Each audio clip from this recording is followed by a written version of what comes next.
the Andrew Lake Podcast. You like me? Now in collaboration with Acid Quote Tees. Feel the rhythm.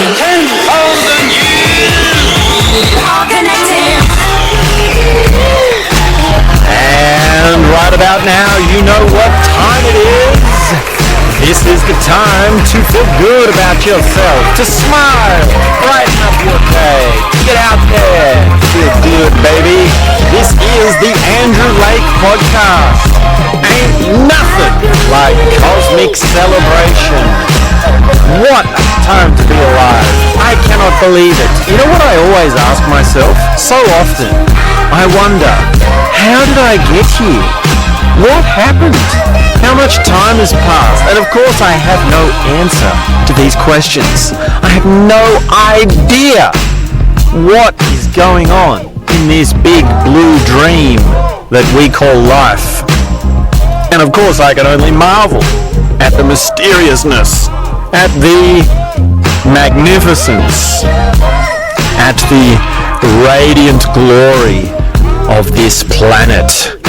There's nothing quite like cosmic celebration. This is number 8, and there is something significant to the number 8, because number 8, as you know, is infinity. You know what I hate? I really don't like how products and big corporations and brands and big media outlets and businesses and things, they always seem to have a way of taking this word infinity and applying it to themselves when it's really not infinity. It's just a grandiose way of puffing up some product. And I really hate that, because infinity should be just infinity. Now, of course, I'm being hypocritical here. I realize that because I'm putting number 8 on my own product, which is this Acid Quote Tees. In a sense, this is the little guy trying to reclaim the meaning of the word, of the symbol of number 8, meaning infinity, baby. And it goes with ain't nothing like cosmic celebration, because this universe is an infinite celebration. It is the dance of eternity, as we might say.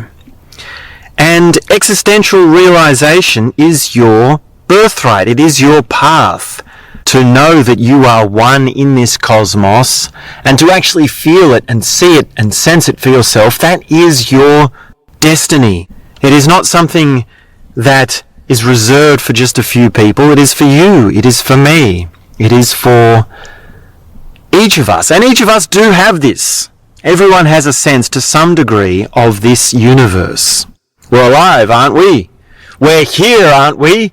There's something here, isn't there? Of course. And another side of this is, like, I know when I say, you know, everything is cosmic celebration, yeah, that's true.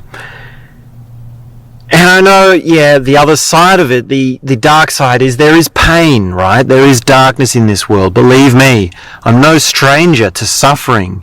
I'm no stranger to hurt. And of course, so many people, the majority of people, have such experiences of the dark side that they can only live in response to and with that overshadowing of that side, that part of life. And I wish more people would come out of it. I wish we could take steps, just little steps each day, to help one another, to be able to move beyond that, and to ease the suffering, to ease the pain. This is a really important message. This is really important. Are you hearing what's going on here? It's very important. Another thing that comes to mind is I love this book by David Data called David Dida. Don't know how to pronounce his name properly. David Data, I think it is. Famous self-help book. You've probably read it. Way of the Superior Man. And one of his insights is that life is either a challenge or a celebration. So he puts it into a dichotomy of celebration and the dark side. And of course, I love how he says it's a challenge rather than just leaving it at the dark side or bad things happen. Because making it as a challenge means that there is a solution to it. And it is difficult. We're not going to deny it. I'm not looking at the world through rose-coloured lenses. We need to be real here. There is a darkness in this human condition. No one can go far in denying that, right? You just take 2 steps outside, you turn on the evening news, there is darkness, there is evil of the most heinous sort, always just 2 clicks away, 2 steps away. But David Data says, well, this is the challenge that we rise to. And when you hear about news, the challenge is, how are you going to respond to it? How are you going to be within yourself? How are you going to think it through in a way that isn't defeatist, that isn't nihilistic, that isn't wanting to give up? And with that, as a process, as a step-by-step attitude towards taking action, you move towards closer and closer a celebration. Now, many spiritual practices and many awareness intensives and many consciousness retreats and meditation retreats really do work towards bringing you to this realization that cosmic celebration is an existential realization. Everything is celebration. In a sense, everything is celebration in the same way that any kind of movement is a kind of dance. Like when trees blow in the wind. Can you see how that's a dance?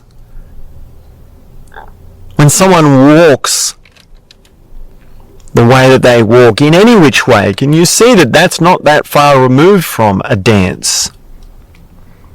Now, this line that we put between dance and non-dance, usually, when there's music or there's a phenomenon that's happening, well, that line is there, right? There is the phenomenon of dancing. But let me tell you, if you dance enough, in enough different ways, you do actually blur this line. And this is the magic that professional dancers and enlightened dancers and realized beings who dance come to, which is that they dance in different ways as such that their whole life is a dance, right? When they're cooking in the kitchen, when they're doing the dishes, when they're doing the laundry, when they're doing the gardening, that becomes a dance. And it is something like the way that they dance when they listen to music, right? It's not a matter of the way that you move your body during music becomes more like how you move when you're in the garden. It actually is, we could say, the other way as well, right? Now, whichever way it starts from and where it goes to doesn't matter. And of course I do realize that sometimes my words in order making sense, but nonetheless understanding you do. So I don't really need to bother too much about that. But what I'm trying to say is that this blurring of the line of the dance is an existential realization that you come to when you actually dance. When you see that all movement is a kind of dance. It's almost like, here's another analogy. Think of it like this. Celebration is not only just a party that you have on the weekend or on a special occasion. It's a cosmic realization in the same way that love is not just something that you have with that special one someone. Now, most people do have the initial experiences in their adult years of love being with that special someone, and it's a romantic thing. And you say, I love that person, I would do anything for that person, I feel a strong emotional connection with that person. And that's beautiful, perfectly worthwhile, an amazing experience, a glorious experience. If you find the right person, it is absolutely magnificent. It can change your whole world. I could wish that for anyone, right? We all must experience that. But beyond that, when you work with love as a state, through state training, through meditation, through awareness techniques, through therapy, through talking to each other, through talking to new people, meeting new people, opening your perspective to other people's points of view, that expands your understanding, and you see that, oh, I can love not just my boyfriend, girlfriend, or this, that, and the other, but I can love friends and strangers and even enemies. And I can love them in many different ways, and I can love them in many different times. I can even love them when they're not being so nice, when things aren't going so well, and I can even feel love when things are not going so well for myself, when my life circumstances are difficult, when things in the external world are limited. I can even feel love then. And if you inquire into this and you see, well, where is the love coming from? Is it something that I'm generating through my own effort? You see immediately, well, no. We talk about love and state training as something you develop through your own work, and that's true, that's very important. But deeper than that, love is something that comes through you from somewhere else. It's something that you must allow to radiate out. And if you go deeper still, you sense, well, where is it coming from? What is the source of this love? And you see that it's the same place that you're coming from. It's the same place that you are being born out of. And have you ever actually inquired into that? Where were you born from? And I don't mean from your mother's womb. I mean your sense of you, your life journey. Where is it that you are coming from? Including the environments that you've been, the experiences that have shaped you, the times that you have lived. Where is it that you've come from? Where are you coming from? Right? We have this phrase when you're talking to someone and you want to know, what is it that you're trying to say? What is the explanation? What is the point of it, right? I really want to understand. You say, where are you coming from? Or if you do understand someone, you say, I can see now where you're coming from. Right? That's why we have this phrase. And ultimately, at the absolute base of it, you come from the universe. You are born out of the universe. Just as Alan Watts says. Right? You remember that Alan Watts quote? Very famous quote. I'm sure you've heard it. You are not born into this universe. You were born out of it. The universe is manifesting you. And we get a taste of that when we party on a Friday night when there's music and we're dancing and we're wearing our favorite t-shirt, right? I actually used to wear this t-shirt at the dance celebration when I was in India. I think it was Friday night or Saturday night. Anyway, one of the nights it would say, Number 8, ain't nothing like cosmic celebration. And of course everyone knew that we were celebrating, right? We didn't need a reason to celebrate, we just celebrated every day really, multiple times a day. There was celebration in the air when I was in India. But to have that on my shirt, right, I think this might be actually one of my favorite shirts. Ain't nothing like cosmic celebration, because that, when someone would read it, would remind them that this is an existential occurrence. This is bigger than just music and people smiling and chatting at night. So that's a little bit about existential realization, celebration, love, challenge, movement, dance. And really, I think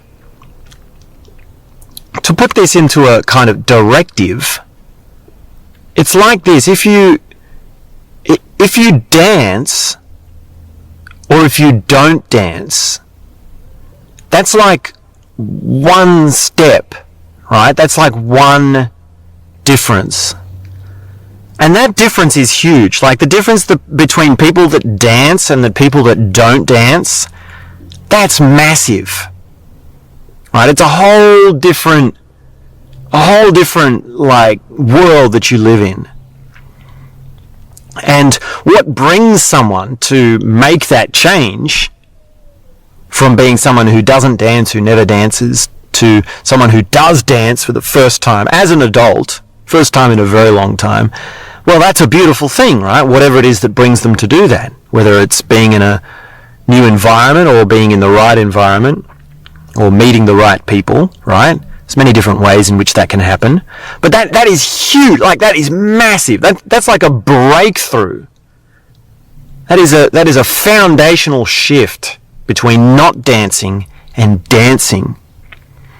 And yet, beyond that, there's the people that dance and they have the way that they dance, right? When I dance, I dance. I just move my body and that's just how it looks. I've got a couple of moves, I don't really think about it, and that's really it. But if you're actually working with dance as a consciousness technique and you're actually dancing under different directives, then you have multiple dances, right? Because to say dance as if you are wild and going crazy with euphoria, well, that's a kind of dance that you might do. And then if you say dance but remain relaxed and eloquent and flowing, right? That's a very different kind of dance. And if you say dance as if you are one with the universe, that's another dance. And dance while remaining a witness unto yourself and never fully let go and yet continue the dance, well, that's another directive, right? That's another kind of dance. And from there, if you're doing these different directives and you're trying these different types of dances, particularly if you're doing them at different times of day, right? That's another variable that we can put on here. There's dancing in the morning, dancing in the day, dancing in the evening, dancing late at night. Then you get this multi-dimensional experience. You get this opening up of what it means to be in your body and to push your body to different limits. Now, when it comes to choreographed dancing and the actual industry of dancing, well, that's something different again, right? That's its own ball of tricks, right? When someone's choreographing how you actually move your body, that's much more of a mind-centric thing. And really, a good choreographer understands that a dance is to put you into a state. It's actually to bring you into realization, existential realization ultimately, but any sort of realization. And real dance is something that begins with a beginning, it has an unfolding, it has a middle, it has a climax, and it has an end and a resolution. It's an arc. And that then leaves the dancer in this state, right? It changes their form. And when we watch that, when we see that, we also go along for the ride, right? That's why we love to see people dance. That's why we like to watch the girls dance. Now, of course, it's not just women, but it's also men, but it's mostly women that get watched when they're dancing, right? That's the general way that it is. And that's because, well, women are more in touch with these sorts of things. It's a feminine process. It's the divine feminine path. And that doesn't mean that they have necessarily got exclusive rights to it, right? Everyone has the rights to walk any path that they may, and in fact it's very powerful for a man to open to his feminine side through dance. It's actually more opening for a man to dance like a woman than it is for a woman. And that says a lot. That says a lot about dance. So keeping contemporary choreographed dance as an industry to one side, that is one thing. We also have dance as consciousness levels, as consciousness techniques with different directives, and that is another thing. And then we also have the people that dance, and then below that, unfortunately, we have the people that don't dance. When was the last time you had a good dance? Maybe that can be your homework. I mean, I don't set homework for this podcast, but your only directive is to go on over to etsy.com/acid-quote-tees and check out number 8. Ain't nothing like cosmic celebration. Anyways, that's what we've got time for. Hope you're having a beautiful day. Enjoy your times. Do a little dance. Stay cute, stay fun, keep it real, and we'll be back next time with more. Have a beautiful day. Have a beautiful evening.